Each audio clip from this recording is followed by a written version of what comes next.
Hello mga ka-Jan TV, welcome to my channel Jan TV 2. Isang masayang araw sa inyong lahat. Ngayong araw na ito pag-usapan natin ang top 10 pinakamayamang tao sa buong mundo as of 2024. Pero bago tayo magsisimula, consider subscribing sa channel na ito kung bago ka pa lang para updated ka sa mga video ina-upload ko. So kung handa ka na, let's go to our vlogs. Number 10. Sergey Brin. Si Sergey Mikhailovich Brin ay isang American computer scientist at internet entrepreneur. Kasama ni Larry Page, siya ang nagtatag ng Google. Si Brin ang presidente ng parent company ng Google na Alphabet Inc., hanggang sa bumaba siya sa pwesto noong 3 ng Disyembre taong 2019. Si Brin at Larry Page ay mananatiling kumokontrol sa mga shareholder ng Alphabet. Noong Oktubre taong 2019, si Brin ang ika-10 pinakamayamang tao sa mundo, na may tinatayang netong halaga na $53.8 billion. Lumipat si Brin sa Estados Unidos mula sa Unyong Sobyet sa edad na 6. Nakuha niya ang kanyang bachelor's degree mula sa Universidad ng Maryland, College Park, sa pagsunod sa mga yapak ng kanyang ama at lolo sa pamamagitan ng pag-aaral ng matematika pati na rin ang computer science. Pagkatapos ng graduation, nag-enroll siya sa Stanford University para makakuha ng doctorate sa computer science. Doon niya nakilala si Page, kung saan nagtayo siya ng isang web search engine.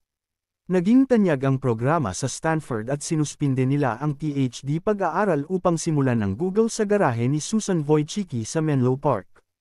Number 9. Steve Ballmer. Si Steve Ballmer ay isang negosyanteng Amerikano, mamumuhunan at pilantropo na naging punong ehekutibong opisyal ng Microsoft mula Enero taong 2000 hanggang Pebrero taong 2014, at kasalukuyang may-ari ng Los Angeles Clippers ng National Basketball Association, NBA. Si Steve hanggang Enero sa 2018, ang kanyang personal na yaman ay tinatayang nasa $38.7 billion, na nireranggo siya bilang ika-21 pinakamayamang tao sa buong mundo. Siya ay tinanggap ni Bill Gates sa Microsoft noong 1980 matapos na huminto sa Stanford University. Nang maglaon ay naging presidente si Steve noong 1998, at pinalitan si Gates bilang CEO noong 2000. Si Ballmer noong ika-4 ng Pebrero taong 2014, nagretiro siya bilang CEO at sinundan siya ni Satya Nadella. Si Ballmer ay nagbitiw sa lupo ng mga direktor noong ika-19 ng Agosto taong 2014 upang maghanda para sa pagtuturo ng isang bagong klase. Number 8. Larry Page. Si Larry Page ay isang American computer scientist at internet entrepreneur. Kilala siya sa pagiging isa sa mga co-founder ng Google kasama si Sergey Brin. Si Page ay ang CEO ng Alphabeto Inc., namumunong kumpanya ng Google hanggang sa bumaba siya sa pwesto noong 3 ng Disyembre taong 2019. Pagkatapos magbitiw bilang CEO ng Google noong Agosto taong 2001 pabor kay Eric Schmidt, ipinagpatuloy niya ang tungkulin noong Abril taong 2011.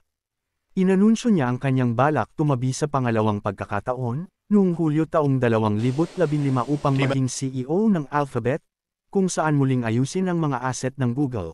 Sa ilalim ng Page, hinahangad ng Alphabet na maghatid ng mga tagumpay sa iba't ibang sektor.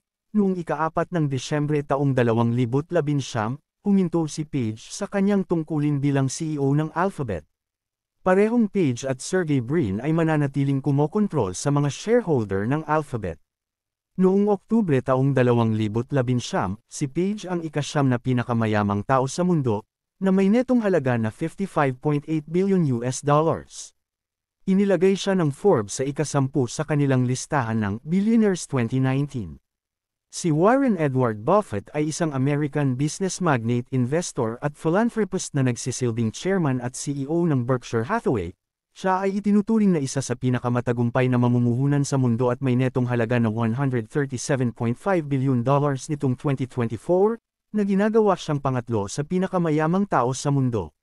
Si Buffett ay ipinanganak sa Omaha, Nebraska, nagkaroon siya ng interes sa negosyo at pamumuhunan sa kanyang kabataan.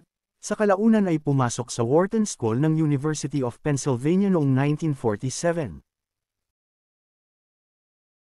Si William Henry Gates III ay isang American business magnate, investor, author, philanthropist at humanitarian.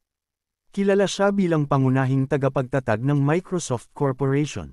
Sa kanyang karera sa Microsoft, hinawakan ni Gates ang mga posisyon ng presidente, CEO at punong arkitekto ng software, at siya rin ang pinakamalaking individual na shareholder hanggang Mayo taong 2014.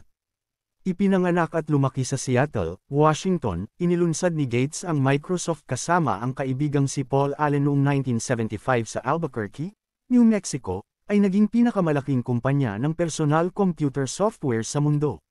Pinangunahan ni Gates ang kumpanya bilang presidente at CEO hanggang sa bumaba sa pwesto bilang CEO noong Enero taong 2000, ngunit nanatiling presidente at naging punong arkitekto ng software.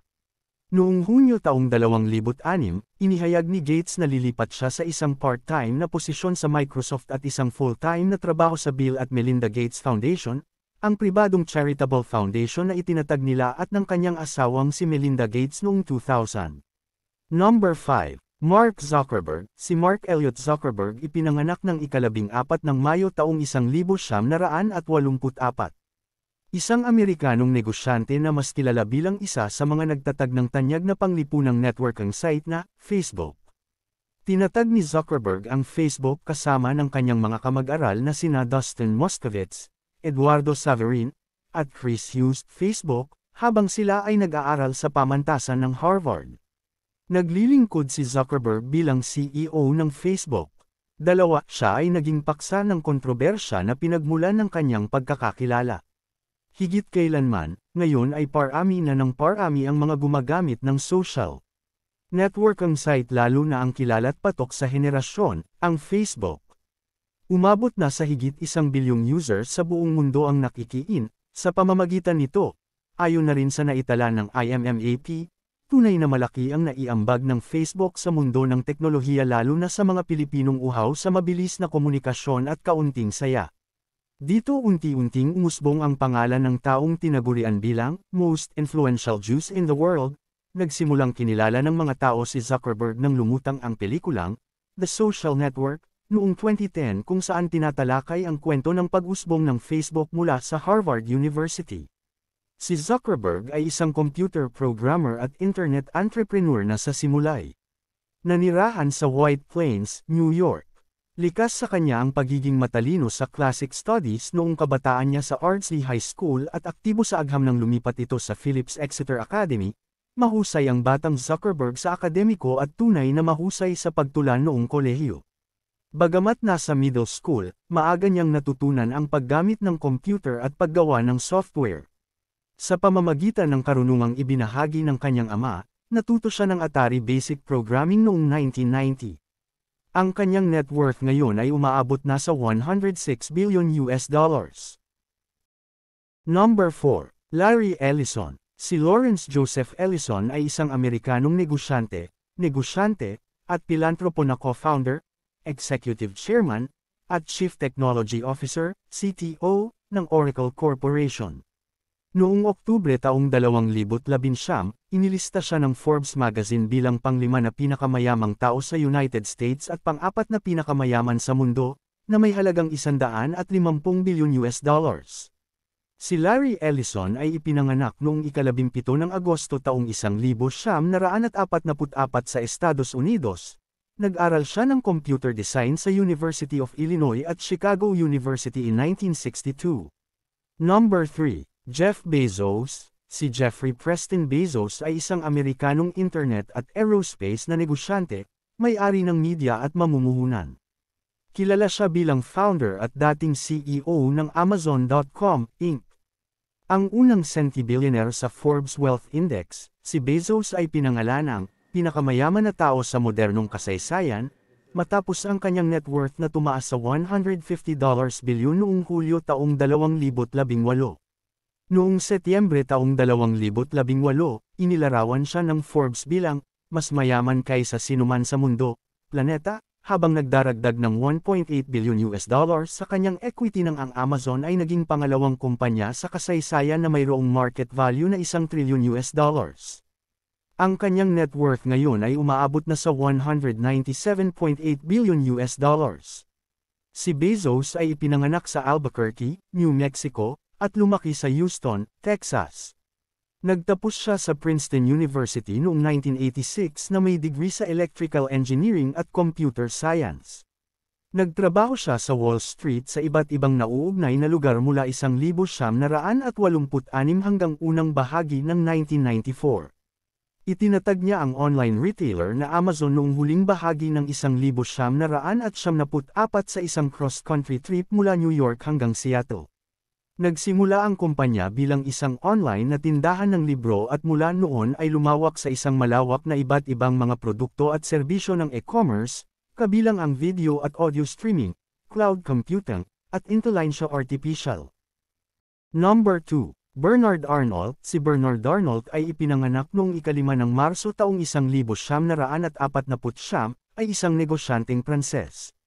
Siya ang CEO ng French na may hawak na LVMH. Siya ang presidente at managing director ng LVMH, ang pinakamalaking kumpanya ng luxury goods sa mundo. Noong Abril taong 2018, siya ang naging pinakamayamang tao sa fashion, nanguna kay Zores Amancio Ortega. Saglit na nalampasan ni Arnault si Jeff Bezos noong Disyembre taong 2019 upang maging pinakamayamang tao sa mundo. Muli siyang naging pinakamayamang tao sa mundo sa maikling panahon noong Enero taong 2020. Mula noong 16 ng Marso taong 2021, tinatansya ng Bloomberg Billionaires Index ang kanyang net worth na $123.7 billion. At ang kanyang net worth ngayon ay umaabot na sa $225.4 billion. Number 1. Elon Musk. Si Elon Reeve Musk ay isang kilalang technology entrepreneur, investor at engineer. Mayroon siyang triple citizenship, South African, Canadian at North American. Siya ang tagapagtatag, CEO at punong inhinyero ng SpaceX, co-founder, CEO at product architect ng Tesla, Inc., co-founder ng Neural Inc., tagapagtatag ng The Boring Company, co-founder at co-president ng OpenAI, at co-founder ng PayPal. Noong Disyembre taong 2016, siya ay nireranggo bilang ika-21 na pinakamakapangyarihang tao sa mundo sa listahan ng Forbes, na ipinagmamalaki ang netong halaga na $19.4 billion at kinikilala bilang ika-40 pinakamayamang tao sa mundo. Ipinanganak sa Pretoria, South Africa, lumipat si Musk sa Canada sa edad na 17 upang mag-aral sa Queen's University. Pagkatapos ay lumipat siya sa Universidad ng Pennsylvania, kung saan nakakuha siya ng bachelor's degree sa economics mula sa Wharton School at isa pa sa physics mula sa College of Arts and Sciences. Bagamat nagsimula siyang doctorate sa agham na ginamit sa pisika at materyales sa Stanford University noong 1995, huminto siya pagkaraan ng 2 araw upang ituloy ang kanyang mga pangarap sa negosyo. Siya ay co-founder ng Zip2, isang kumpanya ng web software, na nakuha ng Compaq sa halagang $340 milyon noong 1999. Itinatag niya kalaunan ang X.com, isang online na bangko na, pagkatapos na pagsamahin sa Confinity, ay nagbigay ng PayPal, na binili ng eBay para sa $1.5 billion noong 2002. Noong 2002, itinatag ng Musk ang SpaceX, na nakatuon sa pagmamanupaktura ng aerospace at mga serbisyo sa transportasyon sa espasyo. Sumali siya sa tagagawa ng electric vehicle na Tesla, Inc., noong 2004, naging CEO at arkitekto ng produkto nito. Noong 2006, binigyang inspirasyon niya ang paglikha ng Solar City, isang kumpanya ng solar energy services, ngayon ay isang subsidiary ng Tesla, kung saan siya ay nagsilbi bilang presidente. Noong 2015, tumulong siya sa paglikha ng OpenAI, na nakatuon sa pananaliksik intelligence artificial. Noong 2016, siya ang nagtatag ng Neural Inc., na nakatuon sa mga interface ng utak computer, at itinatag din ng The Boring Company, na dalubhasa sa pagtatayo ng tunnel. Bilang karagdagan sa kanyang mga pangunahing aktibidad sa negosyo, inisip ni Musk ang Hyperloop, isang high-speed na sistema ng transportasyon, at iminungkahi ang isang supersonic electric aircraft na may patayong pag-alis at landing, ang Musk Electric Jet. Palagi niyang binibigyang diin na ang mga layunin ng SpaceX, Tesla at Solar City ay nakasentro sa kanyang pananaw sa pagpapabuti ng mundo at sangkatauhan. Kabilang dito ang paglaban sa global warming sa pamamagitan ng napapanatiling enerhiya at pagtiyak ng kaligtasan ng tao sa pamamagitan ng pagtatatag ng kolonya sa Mars. As of 2024 ang kanyang net worth ay umaabot na sa $197.6 billion.